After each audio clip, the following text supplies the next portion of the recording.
Sir Sean, the champ is here! Yeah. Na tayo sa main NAIA Terminal 2. Ibigay natin yung mga travel papers ng Team Quarto. Hanapin natin ang Team Quarto kung nasan sila.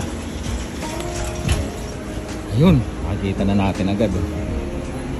Coach Noy Noy! Woo! Yes sir! Coach!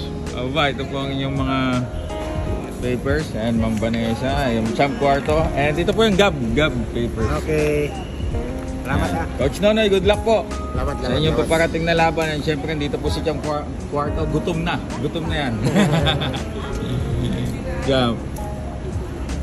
Check nyo ma'am, pa-check. Talaga yung swerte ni Tapales pa. Opo sir, no? So, ano masasabi niya, Coach Nonoy Neri, mga kaibigan? Ano po masasabi niya sa panalo ni Champ Marlon Tapales? 2 belts na agad, unified Oo, world 2 belts nga eh. Napakaswerte niya. At saka kung hindi dahil kay Sean Gibbons, wala talaga mangyari.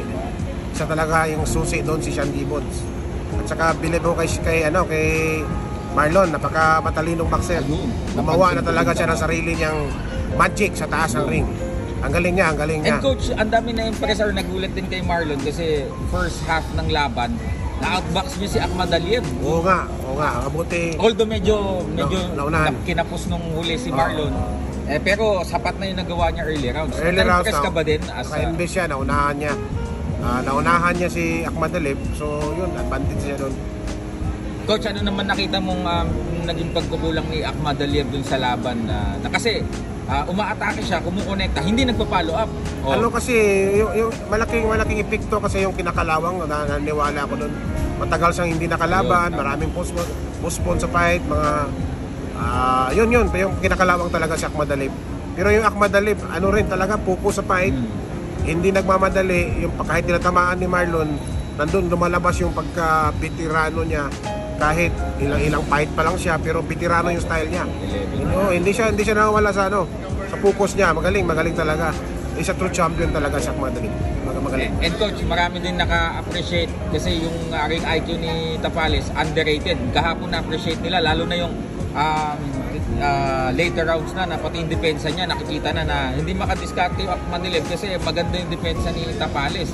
Oo nga eh, first to 12 rounds mayroong mga kulang kunti lang si Tapales, pero definitely talagang magaling talaga Tapales. Hindi wala akong masabi doon.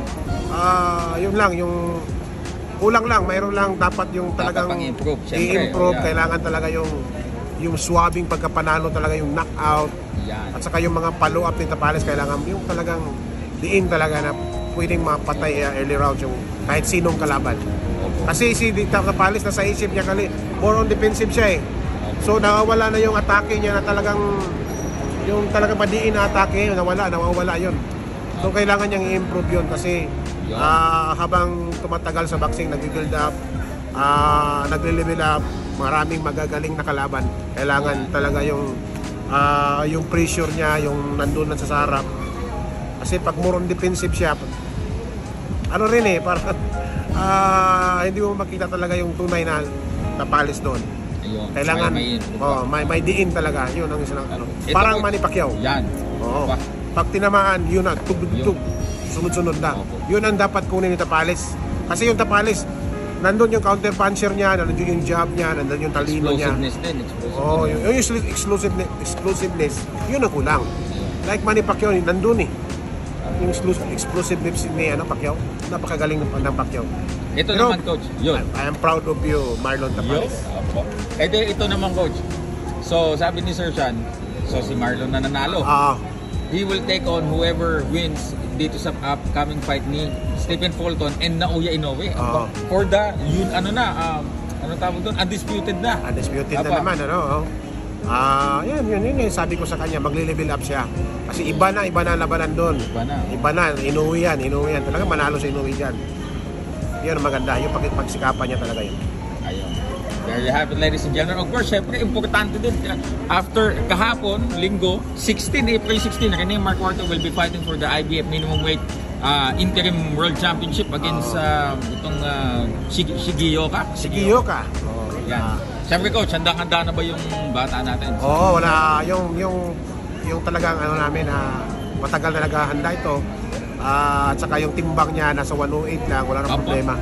Maganda yung timbang, at saka ready na. At saka napag-aralan na namin yung si Gyoka. Hindi problema sa amin si Gyoka. Kayang-kaya natin yun. And then coach, syempre. Basta nandyan lang si Sean Gibbons. Ayun, walang problema.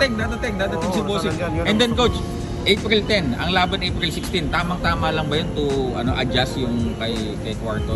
Okay lang kasi Asia lang ang fight. So, Hindi na yung time difference. Time hindi na- difference, konting diferensya, familiarize namin yung area, ang lugar. Hindi ganong malamig, tama lang. Talagang, pero basta kondisyon na. Ayan mga kaibigan, makita naman natin si Champ Quarto talagang focus na focus. Ayan mga kaibigan, maraming salamat Coach Nonoy Neri. Ang Thank you. isa sa mga assistant coaches ng ating pong 8th Division World Champion Senator Manny Pacquiao. Ayan, salamat Coach Noy.